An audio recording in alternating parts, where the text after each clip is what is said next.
Hello everyone. ਅੱਜ ਇਸ video ਦੇ ਵਿੱਚ ਅਸੀਂ exam of point of view ਤੋਂ ਇੱਕ ਬਹੁਤ ਹੀ ਇੰਪੋਰਟੈਂਟ ਟੌਪਿਕ ਆ ਜਿਹੜਾ ਉਹ ਡਿਸਕਸ ਕਰਨ ਜਾ ਰਹੇ ਹਾਂ। First mean value theorem of Riemann Stieltjes integral. First mean value theorem ਬੱਚੇ ਬਾਈ ਨੇਮਿੰਗ ਥਿਓਰਮ ਜੋ ਸਾਡੇ ਸਿਲੇਬਸ ਦੇ ਵਿੱਚ ਮੈਂਸ਼ਨ ਹੁੰਦੀਆਂ ਨੇ ਉਹ ਐਗਜ਼ਾਮ ਦੇ ਪੁਆਇੰਟ ਆਫ ਵਿਊ ਤੋਂ ਬਹੁਤ ਹੀ ਇੰਪੋਰਟੈਂਟ ਮੰਨੀਆਂ ਜਾਂਦੀਆਂ ਨੇ। ਹੁਣ ਸਾਡੇ ਕੋਲ ਜਿਹੜਾ ਐਨਾਲਿਸਿਸ ਦਾ ਸਿਲੇਬਸ ਆ ਉਹਦੇ ਵਿੱਚ first mean value theorem, second ਮੀਨ ਵੈਲਿਊ ਥਿਓਰਮ ਸਾਡੇ ਕੋਲ ਇਹ ਬਾਈ ਨੇਮਿੰਗ ਮੈਂਸ਼ਨ ਨੇ, ਸੋ ਇਹ ਸਾਡੇ ਲਈ ਇੰਪੋਰਟੈਂਟ ਬਣ ਜਾਂਦੀਆਂ ਨੇ।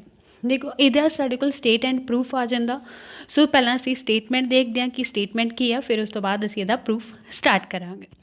ਸਟੇਟਮੈਂਟ ਕੀ ਹੈ ਜੀ, ਕਹਿੰਦੇ if F is a continuous and alpha is a monotonically increasing on A to B. ਕਹਿੰਦੇ ਸਾਨੂੰ ਗਿਵਨ ਕੀ ਹੈ ਬੱਚੇ, ਐਫ ਸਾਡੇ ਕੋਲ ਜੋ ਫੰਕਸ਼ਨ ਆ ਉਹ ਕੋਈ ਕੰਟੀਨਿਊਸ ਫੰਕਸ਼ਨ ਆ, ਕੰਟੀਨਿਊਸ ਔਨ ਆ ਇੰਟਰਵਲ ਏ ਟੂ ਬੀ। ਬੱਚੇ ਸੇਮ ਹੀ ਇੰਟਰਵਲ ਦੇ ਉੱਤੇ ਹੈ, ਇਹ ਏ ਟੂ ਬੀ ਇੰਟਰਵਲ ਦੇ ਉੱਤੇ ਸਾਡੇ ਕੋਲ ਫੰਕਸ਼ਨ ਕੀ ਆ, ਕੰਟੀਨਿਊਸ ਫੰਕਸ਼ਨ ਹੈ ਐਂਡ ਐਲਫਾ ਵੀ ਆ monotonic increasing on A to b. ਅਤੇ ਜਿਹੜਾ ਐਲਫਾ ਫੰਕਸ਼ਨ ਆ ਜਿਹਦੇ ਵਿਦ ਰਿਸਪੈਕਟ ਟੂ ਅਸੀਂ ਐਫ ਦਾ ਰਾਈਮਨ ਚੈੱਕ ਕਰਨਾ, ਉਹ ਫੰਕਸ਼ਨ ਸਾਡੇ ਕੋਲ ਕੀ ਆ, ਮੋਨੋਟੋਨ ਇਨਕਰੀਜ਼ਿੰਗ ਆ।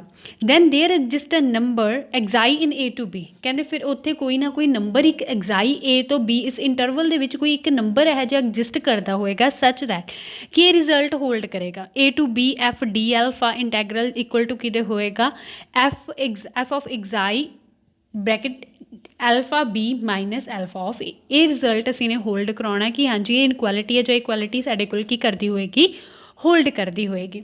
ਹੁਣ ਬੱਚੇ ਇਹਦੇ ਵਿੱਚ ਸਾਡੇ ਕੋਲ ਜੋ ਚੀਜ਼ਾਂ ਯੂਜ਼ ਹੋਈਆਂ ਨੇ, ਕੰਟੀਨਿਊਸ ਫੰਕਸ਼ਨ ਹੋ ਗਿਆ, ਸੈਕਿੰਡ ਕੀ ਹੋ ਗਿਆ, ਮੋਨੋਟੋਨਿਕਲੀ ਇਨਕਰੀਜ਼ਿੰਗ ਹੋ ਗਿਆ। ਪਹਿਲਾਂ ਅਸੀਂ ਮੋਨੋਟੋਨਿਕਲੀ ਇਨਕਰੀਜ਼ਿੰਗ ਸਮਝ ਲੈਣੇ ਬੱਚੇ।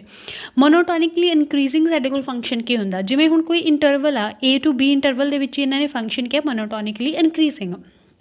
ਅਸੀਂ ਬੱਚੇ ਦੀ ਪਾਰਟੀਸ਼ਨ ਕੀਤੀ, ਮੰਨ ਲਓ ਇਹਦੇ ਵਿੱਚ ਜਿਹੜੇ ਨੰਬਰਸ ਨੇ ਉਹ ਕੁਛ ਇਸ ਤਰ੍ਹਾਂ ਦੇ ਨਾਲ ਲੈ ਲਏ। ਏ ਕਿਹਦੇ ਇਕੁਅਲ ਆ, ਐਕਸ ਨੋਟ ਦੇ, ਫਿਰ ਐਕਸ 1 ਆਇਆ, ਐਕਸ 2 ਆਇਆ, ਅਪ ਟੂ ਸੋ ਔਨ ਕਰਦੇ ਐਕਸ ਐਨ ਇਕੁਅਲ ਟੂ ਕਿਹਦੇ ਲੈ ਲਿਆ ਅਸੀਂ ਨੇ, ਬੀ ਦੇ ਇਕੁਅਲ ਲੈ ਲਿਆ। ਹੁਣ ਇਹਦੇ ਵਿੱਚ ਅਸੀਂ ਨੇ ਜਿਹੜੀ ਵਿੱਚ ਪਾਰਟੀਸ਼ਨ ਕੀਤੀ ਆ ਕੁਛ ਇਸ ਤਰ੍ਹਾਂ ਦੇ ਨਾਲ ਕੀਤੀ ਆ ਕਿ ਐਕਸ ਨੋਟ ਦੀ ਵੈਲਿਊ ਐਕਸ 1 ਤੋਂ ਛੋਟੀ ਆ, ਐਕਸ 1 ਐਕਸ 2 ਤੋਂ ਛੋਟਾ, ਐਕਸ 2 ਐਕਸ 3 ਤੋਂ ਛੋਟਾ, ਅਪ ਟੂ ਸੋ ਔਨ ਕਰਦੇ ਕਰਦੇ ਐਕਸ ਐਨ।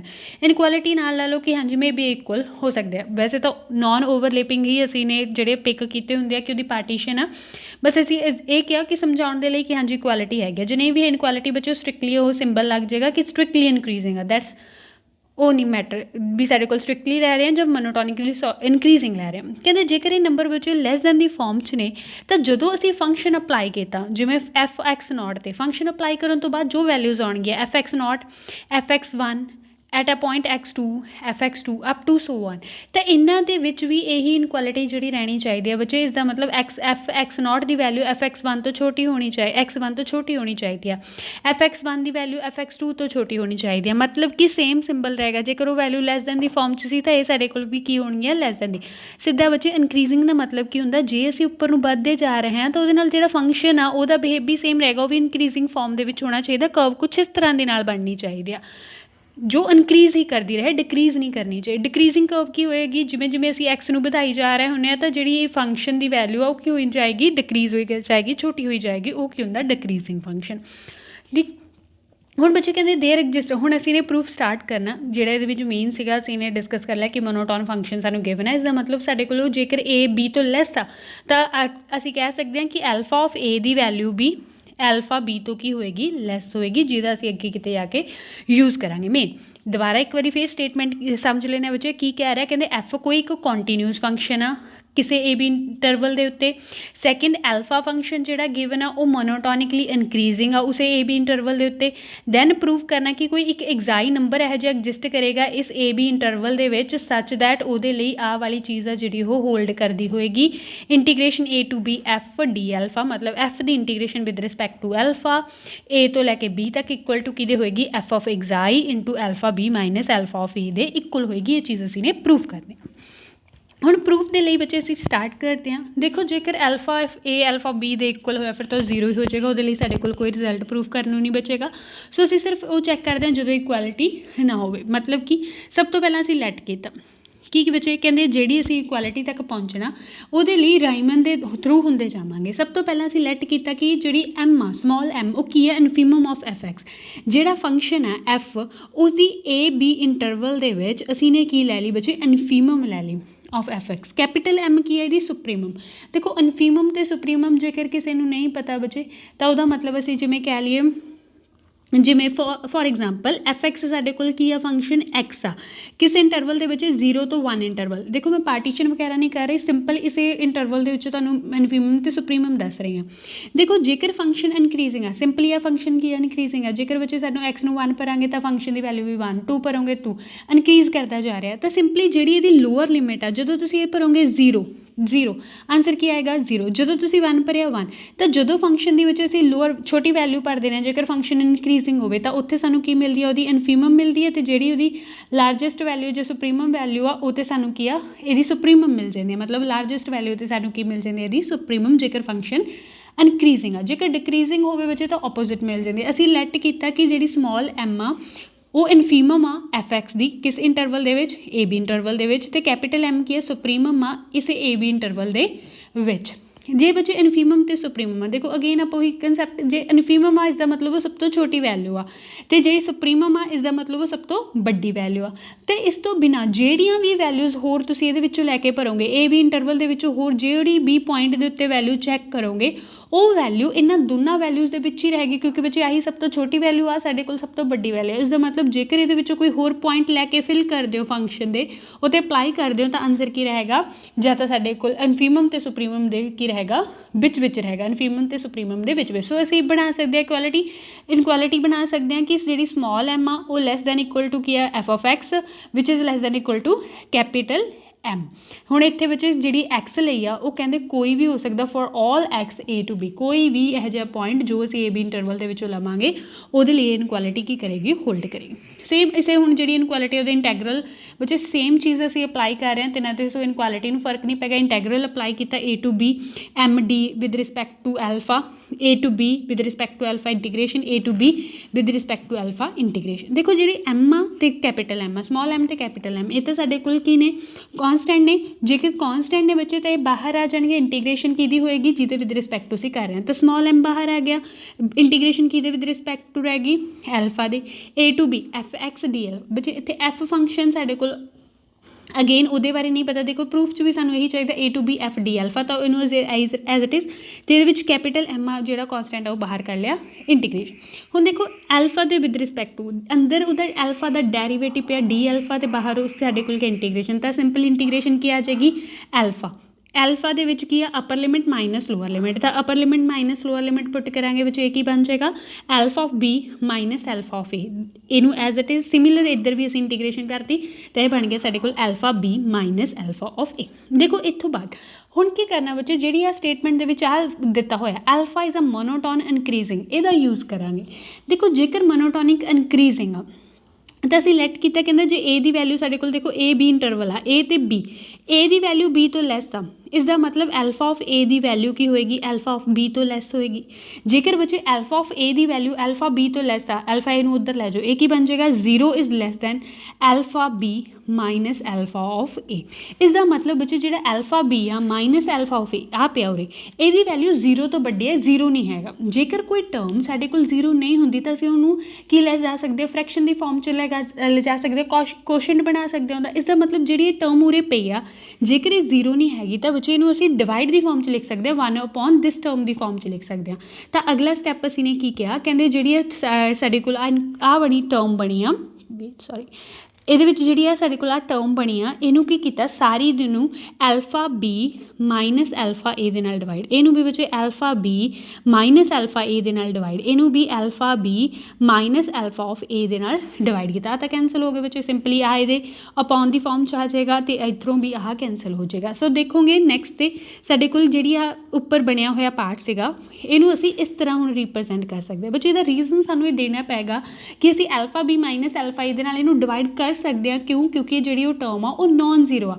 ਜੇਕਰ ਬੱਚੋ 0 ਬਣਦੀ ਹੁੰਦੀ ਫਿਰ ਤਾਂ ਅਸੀਂ ਉਹਨੂੰ ਡਿਨੋਮੀਨੇਟਰ 'ਚ ਨਹੀਂ ਲਿਆ ਸਕਦੇ ਸੀ, ਕਿਉਂਕਿ ਕਿਸੇ ਵੀ ਟਰਮ ਦੇ ਡਿਨੋਮੀਨੇਟਰ 'ਚ 0 ਅਸੀਂ ਨਹੀਂ ਲਿਖ ਸਕਦੇ, ਉਹ ਤਾਂ ਇਨਫਿਨਿਟੀ ਬਣ ਚੁੱਕਾ। ਹੁਣ ਕਹਿੰਦੇ ਇਹ ਗ੍ਰੇਟਰ ਦੈਨ 0 ਸੀਗੀ ਵੈਲਿਊ, ਤਾਂ ਕਰਕੇ ਅਸੀਂ ਇਹਨੂੰ ਡਿਵਾਈਡ ਦੀ ਫਾਰਮ 'ਚ ਲਿਖ ਸਕਦੇ ਸੀ। ਹੁਣ ਦੇਖੋ ਇਨਕੁਐਲਿਟੀ ਸਾਡੇ ਕੋਲ ਇੱਥੇ ਤੱਕ ਪਹੁੰਚ ਗਈ, ਜਿਹੜੀ ਸਾਡੇ ਕੋਲ ਅਸੀਂ ਨੇ ਟਰਮ ਬਣਾਈ ਆ।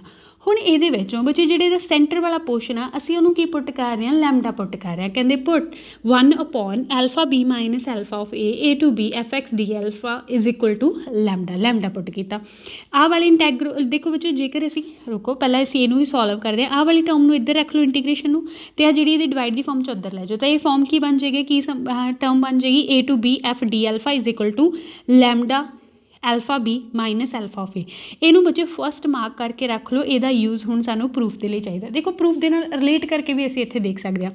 ਹੁਣ ਸਾਨੂੰ ਪ੍ਰੂਫ ਦੇ ਵਿੱਚ ਕੀ ਚਾਹੀਦਾ ਸੀਗਾ, A to B F D alpha ਪਹੁੰਚ ਗਿਆ, alpha B minus alpha A ਇੱਥੇ ਵੀ ਪਹੁੰਚ ਗਿਆ। ਬਸ ਇੱਥੇ ਲੈਮਡਾ ਦੀ ਪਲੇਸ 'ਤੇ ਉਹਨਾਂ ਨੇ ਕੀ ਦਿੱਤਾ ਹੋਇਆ, ਐਫ ਆਫ ਐਗਜ਼ਾਈ ਦਿੱਤਾ ਹੋਇਆ। ਜੇਕਰ ਸਾਡੇ ਕੋਲ ਕਿਸੇ ਤਰ੍ਹਾਂ ਲੈਮਡਾ ਕਿਹਦੇ ਇਕੁਅਲ ਆ ਜਾਵੇ, ਐਫ ਆਫ ਐਗਜ਼ਾਈ ਦੇ ਇਕੁਅਲ ਆ ਜਾਵੇ, ਤਾਂ ਇਹ ਸਾਡੇ ਕੋਲ ਕੀ ਹੋ ਜਾਏਗਾ, ਪ੍ਰੂਫ ਸਾਡਾ ਕੰਪਲੀਟ ਹੋ ਜਾਏਗਾ। ਹੁਣ ਇਹ ਦੇਖਦੇ ਹਾਂ ਬੱਚੇ, ਕੀ ਇਹਨੂੰ ਅਸੀਂ ਲੈਮਡਾ ਨੂੰ ਰਿਪਲੇਸ ਕਰ ਸਕਦੇ ਹਾਂ ਐਫ ਆਫ ਐਗਜ਼ਾਈ ਦੇ ਨਾਲ? ਕੀ ਇੱਥੇ ਕੋਈ ਥਿਓਰਮ ਅਪਲਾਈ ਹੋ ਸਕਦੀ ਹੈ ਜਿਹਦੇ ਨਾਲ ਲੈਮਡਾ ਕਿਹਦੇ ਇਕੁਅਲ ਆ ਜਾਵੇ, ਐਫ ਆਫ ਐਗਜ਼ਾਈ ਦੇ ਇਕੁਅਲ ਆ ਜਾਵੇ? ਦੇਖੋ ਜਿਹੜੀ ਅਸੀਂ ਨੇ ਸਬਸਟੀਟਿਊਸ਼ਨ ਕੀਤੀ ਆ, ਅਸੀਂ ਆਹ ਟਰਮ ਨੂੰ ਕੀ ਸਬਸਟੀਟਿਊਟ ਕੀਤਾ ਬੱਚੇ, ਲੈਮਡਾ ਸਬਸਟੀਟਿਊਟ ਕੀਤਾ। ਜੇ ਲੈਮਡਾ ਸਬਸਟੀਟਿਊਟ ਕੀਤਾ ਤਾਂ ਹੁਣ ਆਹ ਚੀਜ਼ ਕਿਵੇਂ ਬਣ ਜਾਏਗੀ, ਇਹਨੂੰ ਅਸੀਂ ਐਮ ਲਿਖ ਸਕਦੇ ਹਾਂ, M is less than equal to lambda which is less than equal to capital M. ਜੇ ਸਿੱਧਾ ਇਹ ਕਹਿ ਲਓ ਬੱਚੇ ਕਿ ਲੈਮਡਾ ਦੀ ਵੈਲਿਊ ਕਿਹਦੇ ਵਿੱਚ ਬਿਲੋਂਗ ਕਰ ਰਹੀ ਹੈ, ਕਿਹਨੂੰ, ਐਮ ਤੋਂ ਲੈ ਕੇ ਕੈਪੀਟਲ ਐਮ ਦੇ ਵਿੱਚ ਕੀ ਕਰ ਰਹੀ ਆ, ਲਾਈ ਕਰ ਰਹੀ ਆ। ਹੁਣ ਇਸ ਤੋਂ ਬਾਅਦ ਬੱਚੇ ਸਾਨੂੰ ਜਿਹੜਾ ਫੰਕਸ਼ਨ ਦਿੱਤਾ ਹੋਇਆ ਉਹ ਕੰਟੀਨਿਊਸ ਦਿੱਤਾ ਹੋਇਆ। ਦੇਖੋ ਹਰ ਸਟੇਟਮੈਂਟ ਦੇ ਵਿੱਚ ਜੋ ਵੀ ਚੀਜ਼ ਸਾਨੂੰ ਦਿੱਤੀ ਹੁੰਦੀ ਆ ਉਹਦਾ ਕਿਤੇ ਨਾ ਕਿਤੇ ਯੂਜ਼ ਹੁੰਦਾ ਹੋਏਗਾ, ਅਸੀਂ ਉਹਦਾ ਯੂਜ਼ ਕਰ ਸਕਦੇ ਹੋਵਾਂਗੇ। ਹੁਣ ਇਹਨਾਂ ਨੇ ਫੰਕਸ਼ਨ ਕੀ ਦੇ ਰੱਖਿਆ, ਕੰਟੀਨਿਊਸ ਦੇ ਰੱਖਿਆ। ਸੈਕਿੰਡਲੀ, ਜਦੋਂ ਫੰਕਸ਼ਨ ਕੰਟੀਨਿਊਸ ਦੇ ਰੱਖਿਆ, ਇੱਕ ਟਰਮ ਅਸੀਂ ਫਾਈਂਡ ਆਊਟ ਕਰ ਲਈ ਕਿ ਕੋਈ ਲੈਮਡਾ ਇਹੋ ਜਿਹਾ ਨੰਬਰ ਆ ਜੋ ਸਾਡੇ ਕੋਲ ਕਿਹਦੇ ਵਿੱਚ ਬਿਲੋਂਗ ਕਰਦਾ, ਕਿਹਦੇ ਨੂੰ ਬਿਲੋਂਗ ਕਰਦਾ, ਸਮਾਲ ਐਮ ਅਤੇ ਕੈਪੀਟਲ ਐਮ ਨੂੰ ਬਿਲੋਂਗ ਕਰਦਾ। ਹੁਣ ਬੱਚੇ ਜੇਕਰ ਅਸੀਂ ਸਮਾਲ ਐਮ ਅਤੇ ਕੈਪੀਟਲ ਐਮ ਦੀ ਗੱਲ ਕਰੀਏ ਤਾਂ ਸਮਾਲ ਐਮ ਅਤੇ ਕੈਪੀਟਲ ਐਮ ਵੀ ਤਾਂ ਸਾਨੂੰ ਕਿਤੇ ਨਾ ਕਿਤੇ ਇਨਫੀਮਮ ਅਤੇ ਸੁਪਰੀਮਮ ਹੀ ਮਿਲੇ ਨੇ, ਕਿਹਦੇ, ਫੰਕਸ਼ਨ ਦੇ। ਇਸ ਦਾ ਮਤਲਬ ਕੋਈ ਨਾ ਕੋਈ ਫੰਕਸ਼ਨ 'ਚ ਪੁਆਇੰਟ ਹੋਊਗਾ ਜਿਹਨੂੰ ਪੁੱਟ ਕਰਨ ਤੋਂ ਬਾਅਦ ਹੀ ਸਾਨੂੰ ਸਮਾਲ ਐਮ ਅਤੇ ਕੈਪੀਟਲ ਐਮ ਦੀ ਵੈਲਿਊ ਮਿਲੀ ਆ। ਸਪੋਜ਼ ਕਰ ਲਓ ਬੱਚੇ ਐਫ ਆਫ ਏ 'ਤੇ ਸਬਸਟੀਟਿਊਟ ਕਰਨ ਤੋਂ ਬਾਅਦ ਮਿਲੀ ਅਤੇ ਆਹ ਕਿਤੇ ਵਿੱਚੋਂ ਐਫ ਆਫ ਬੀ 'ਤੇ ਸਬਸਟੀਟਿਊਸ਼ਨ ਤੋਂ ਬਾਅਦ ਮਿਲੀ, ਤਾਂ ਅਸੀਂ ਕਹਿ ਸਕਦੇ ਹਾਂ ਕਿ ਐਫ ਆਫ ਏ ਅਤੇ ਐਫ ਆਫ ਬੀ ਦੇ ਵਿੱਚ ਕੀ ਕਰ ਰਿਹਾ, ਲੈਮਡਾ ਸਾਡੇ ਕੋਲ ਕੀ ਕਰ ਰਿਹਾ, ਲਾਈ ਕਰ ਰਿਹਾ। ਇਨ ਸੈਂਸ ਕਿ ਅਸੀਂ ਇਹੀ ਚੀਜ਼ ਕਹਿ ਸਕਦੇ ਹਾਂ ਕਿ ਸਾਡੇ ਕੋਲ ਲੈਮਡਾ ਕਿਹਦੇ ਵਿੱਚ, ਐਫ ਆਫ ਏ ਤੋਂ ਐਫ ਆਫ ਬੀ ਦੇ ਵਿੱਚ ਕਰ ਰਿਹਾ। ਤਾਂ ਹੁਣ ਜਦੋਂ ਫੰਕਸ਼ਨ ਕੰਟੀਨਿਊਸ ਵੀ ਹੋਵੇ, ਕੋਈ ਇਹੋ ਜਿਹੀ ਵੈਲਿਊ ਸਾਡੇ ਕੋਲ ਵਿੱਚ ਬੱਚੇ ਉਹਦੀਆਂ ਦੋ ਵੈਲਿਊਜ਼ ਦੇ ਵਿੱਚ ਲਾਈ ਵੀ ਕਰਦੀ ਹੋਵੇ, ਤਾਂ ਉੱਥੇ ਕਿਹੜੀ ਥਿਓਰਮ ਅਸੀਂ ਅਪਲਾਈ ਕਰ ਸਕਦੇ ਹਾਂ, ਇੰਟਰਮੀਡੀਏਟ ਵੈਲਿਊ ਥਿਓਰਮ। ਦੇਖੋ ਪਹਿਲਾਂ ਅਸੀਂ ਉਹਦੀ ਸਟੇਟਮੈਂਟ ਦੇਖ ਲੈਂਦੇ ਹਾਂ ਤਾਂ ਜੋ ਫਿਰ ਅਸੀਂ ਲਿੰਕ ਕਰ ਪਾਈਏ ਕਿ ਕਿਸ ਤਰ੍ਹਾਂ ਅਸੀਂ ਉਹਨੂੰ ਇੱਥੇ ਯੂਜ਼ ਕਰਾਂਗੇ। ਇੰਟਰਮੀਡੀਏਟ ਵੈਲਿਊ ਥਿਓਰਮ ਦੀ ਸਟੇਟਮੈਂਟ ਕੀ ਆ ਬੱਚੇ, ਕਹਿੰਦੇ if F is a continuous function on A to B, ਕਹਿੰਦੇ ਜੇਕਰ ਐਫ ਕੋਈ ਸਾਡੇ ਕੋਲ ਕੋਈ ਕੰਟੀਨਿਊਸ ਫੰਕਸ਼ਨ ਆ ਏ ਟੂ ਬੀ ਇੰਟਰਵਲ ਦੇ ਉੱਤੇ, ਅਤੇ and L is a number between F of A and F of B, ਅਤੇ ਇੱਕ ਕੋਈ ਨੰਬਰ ਆ ਜੋ ਐਫ ਆਫ ਏ ਅਤੇ ਐਫ ਆਫ ਬੀ ਦੇ ਵਿੱਚ ਕੀ ਕਰ ਰਿਹਾ, ਲਾਈ ਕਰ ਰਿਹਾ, ਐਲ ਕੋਈ ਵੀ ਇੱਕ number say such between f of a and f of b, then there exists at least one number c। ਕਹਿੰਦੇ ਜੇਕਰ ਕੋਈ ਇਹੋ ਜਿਹਾ ਨੰਬਰ ਹੈਗਾ ਜੋ ਇਹਨਾਂ ਦੋਹਾਂ ਦੇ ਵਿੱਚ ਲਾਈ ਕਰ ਰਿਹਾ, ਤਾਂ ਕੋਈ ਪੱਕਾ ਉੱਥੇ c ਵੀ ਐਗਜ਼ਿਸਟ ਕਰਦਾ ਹੋਏਗਾ a to b ਇੰਟਰਵਲ ਦੇ ਵਿੱਚ, ਸੱਚ ਦੈਟ ਕਿ ਅਸੀਂ ਕਹਿ ਸਕਦੇ ਹਾਂ ਕਿ ਜਦੋਂ ਅਸੀਂ ਫੰਕਸ਼ਨਸ ਉਸ c 'ਤੇ ਅਪਲਾਈ ਕੀਤਾ ਤਾਂ ਸਾਨੂੰ ਇਹ ਵੈਲਿਊ ਕੀ ਮਿਲੀ ਸੀਗੀ, l ਵੈਲਿਊ ਮਿਲੀ ਸੀ। ਜੇ ਬੱਚੇ ਨੂੰ ਗ੍ਰਾਫ ਦੇ ਥਰੂ ਸਮਝੀਏ, ਗ੍ਰਾਫ ਦੇ ਥਰੂ ਇਹ ਕੀ ਕਹਿ ਰਿਹਾ, ਕਹਿੰਦੇ ਮੰਨ ਲਓ ਬੱਚੇ ਆ ਸਾਡੇ ਕੋਲ ਕੋਈ ਵੈਲਿਊ ਆ, ਕੋਈ ਪੁਆਇੰਟ ਆ a ਤੋਂ b ਇੰਟਰਵਲ ਆ, ਅਸੀਂ ਇੱਥੇ ਜਦੋਂ a ਸਬਸਟੀਟਿਊਟ ਕੀਤਾ, ਮੰਨ ਲਓ ਸਾਨੂੰ ਇੱਥੇ ਫੰਕਸ਼ਨ ਦੀ ਵੈਲਿਊ ਮਿਲੀ ਐਫ ਆਫ ਏ, ਕੁਛ ਐਵੇਂ ਜਿਹਾ ਐਫ ਆਫ ਏ, ਠੀਕ। ਫਿਰ ਉਸ ਤੋਂ ਬਾਅਦ ਐਫ ਆਫ ਬੀ ਪਿਆ, ਕੋਈ ਫੰਕਸ਼ਨ ਦੀ ਵੈਲਿਊ ਆ ਜੋ ਇੱਥੇ ਇਸ ਤਰ੍ਹਾਂ ਦੇ ਨਾਲ। ਹੁਣ ਕੀ ਕਹਿ ਰਿਹਾ, ਕਹਿੰਦਾ ਇਹਨਾਂ ਦੋਹਾਂ ਦੇ ਵਿੱਚ ਕੋਈ ਇੱਕ ਐਲ ਨੰਬਰ ਐਗਜ਼ਿਸਟ ਕਰਦਾ, ਠੀਕ ਹੈ ਜੀ, ਐਲ ਨੰਬਰ ਐਗਜ਼ਿਸਟ ਕਰਦਾ।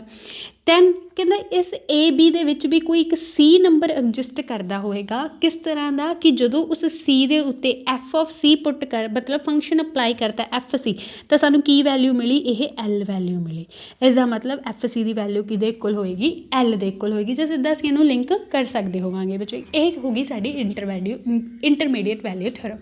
ਕਈ ਬੁੱਕਸ ਦੇ ਵਿੱਚ ਇਹਨਾਂ ਨੂੰ ਇਵੇਂ ਵੀ ਬੱਚੇ ਡਿਫਾਈਨ ਕੀਤਾ ਹੁੰਦਾ, f is a continuous function on a b interval, ਜੇਕਰ ਕੰਟੀਨਿਊਸ ਫੰਕਸ਼ਨ ਆ, and f a does not equal to f of b, ਜੇਕਰ ਐਫ ਏ ਅਤੇ ਐਫ ਬੀ ਦੋਨੋਂ ਇਕੁਅਲ ਨਹੀਂ ਹੈਗੇ, then f assume every value between F of A and F of b. Then ਕਹਿ ਸਕਦੇ ਹਾਂ ਕਿ ਐਫ ਜਿਹੜੀ ਉਹ ਹਰ ਵੈਲਿਊ ਨੂੰ ਅਜ਼ਿਊਮ ਕਰਦੀ ਹੋਏਗੀ ਜੋ ਏ ਤੋਂ ਬੀ ਇੰਟਰਵਲ ਦੇ ਵਿੱਚ ਹੋਏਗੀ, ਐਫ ਆਫ ਏ ਤੋਂ ਐਫ ਆਫ ਬੀ ਦੇ ਵਿੱਚ ਹੋਏਗੀ। ਇਸ ਤਰ੍ਹਾਂ ਵੀ ਲਿਖ ਸਕਦੇ ਹੋ। ਜਾਂ ਫਿਰ ਬੱਚੇ ਸਿੰਪਲੀ ਇਹ ਵੀ ਕਿਹਾ ਜਾਂਦਾ, ਜਿਵੇਂ ਅਸੀਂ ਉਹ ਹੁਣ ਕੀਤਾ, ਕਹਿੰਦਾ ਜੇਕਰ ਐਫ ਆਫ ਏ ਦੇ ਵਿੱਚ ਕੋਈ ਕੇ ਕੋਈ ਐਗਜ਼ਿਸਟ ਕਰ ਰਿਹਾ, ਇਹ ਗ੍ਰੇਟਰ ਦੈਨ ਦੀ ਸਾਈਨ 'ਚ ਵੀ ਹੋ ਸਕਦਾ ਅਤੇ ਲੈਸ ਦੈਨ ਦੀ ਸਾਈਨ 'ਚ ਵੀ, ਤਾਂ ਉੱਥੇ ਪੱਕਾ ਹੀ ਕੋਈ ਨਾ ਕੋਈ ਇੱਕ ਸੀ ਐਗਜ਼ਿਸਟ ਕਰ करता होएगा ए टू बी दे विच such that f of c किहदे इक्वल होएगा इस के दे इक्वल होएगा। तो तुहानूं अलग अलग इहदे स्टेटमेंट्स मिल जाणगे बच्चे, पर सारिਆਂ ਦਾ सार यही आ कि साडे कोल जेकर फंक्शन कॉन्टीन्यूज आ किसी ए बी इंटरवल दे विच ते एक कोई इहो जिहा नंबर आ जो कोई उहदे 2 पॉइंट्स दे विच लाई कर रहा, तो पक्का ही कोई ना कोई उस इंटरवल दे विच इहो जिहा पॉइंट होएगा जिहदे उत्ते फंक्शन अप्लाई करन तो बाद सानूं वो वैल्यू आ जिहड़ी वो मिलती होएगी। यही सी साडी इंटरमीडिएट वैल्यू थ्योरम। हुण इस वैल्यू थ्योरम का इत्थे किवें यूज़ किया, देखो बच्चे लैमडा इत्थे अगेन हुई है कहना स्मॉल एम तो कैपिटल एम दे विच भी चलाई करता। जेकर बच्चे स्मॉल एम तो कैपिटल एम आ एम की है उहदी इनफीमम, ए की है उहदी सुप्रीमम। इनफीमम ते सुप्रीमम भी तो बच्चे तां ही मिलणगे जदों असीं किसी पॉइंट ते की पुट कीता की अप्लाई किया, फंक्शन अप्लाई किया। दा इज़ द मतलब ये किसी फंक्शन ए या बी के उत्ते ही फंक्शन एफ अप्लाई करने तो बाद सानूं वैल्यूज़ मिली। इसका मतलब लैमडा किहदे विच लाई कर रहा, फंक्शन की कोई वैल्यू च लाई कर रहा, ए बी इंटरवल की वैल्यूज। हुण जे ए बी दे विच इसका मतलब कोई ना कोई एक इहो जिहा नंबर एग्जिस्ट करता होएगा जिहदे उत्ते एफ अप्लाई करने तो बाद सानूं लैमडा मिलिया होएगा। सो असीं लैट कर लिया विच there exist a point xi belongs to a to b interval such that f of xi किहदे इक्वल होएगा लैमडा दे। सो लैमडा की वैल्यू सानूं मिल गई एफ ऑफ एक्साई, फस्ट दे विच जाके पुट कर देंगे। देखो सो सानूं रिजल्ट स्टेटमेंट दे विच प्रूव करन नूं कहा सी, वो साडा रिजल्ट आ जिहड़ा वो हो गया, hence the proof. So main theorem दे विच बच्चे असीं ने की कीता, यूज़ की कीता, एक तो जो उन्होंने कहा कॉन्टीन्यूस फंक्शन है, सैकेंड जो असीं लैमडा लाई कराया in M to small M to capital M. तो उस तो बाद जिहड़ा मेन इंटरमीडिएट वैल्यू थ्योरम आ वो इहदा जिहड़ा मेन फोकस रहा कि इंटरमीडिएट वैल्यू थ्योरम नूं असीं किवें अप्लाई करना। हुण जदों तुसीं बच्चे थ्योरम अटैम्प्ट करदे हो क्वेश्चन फाइनल एग्जाम दे विच तां तुहानूं कंपलसरी हो जाता कि जो असीं रिजल्ट इहदे विच यूज़ कीता उहनूं नाल असीं मैंशन करिए कि हाँ जी इस रिजल्ट के अकॉर्डिंग ये चीज़ साडे कोल बनी है, तां बच्चे थोड़ा इंप्रैसिव हो जाता। सो जे तुसीं इंटरमीडिएट वैल्यू थ्योरम यूज़ कर रहे हो तो इहनूं नाल ब्रैकेट दे विच इहदी पूरी स्टेटमेंट लिखोगे कि उहदा रिजल्ट ये हुंदा, दैन असीं उहदे रिजल्ट के अकॉर्डिंग ही इहनूं प्रूव कराया। आई होप सबनों क्लीयर होया होएगा बच्चे। जेकर कोई भी डाउट होया तो कमेंट बॉक्स के जरूर दसना। Thank you for watching.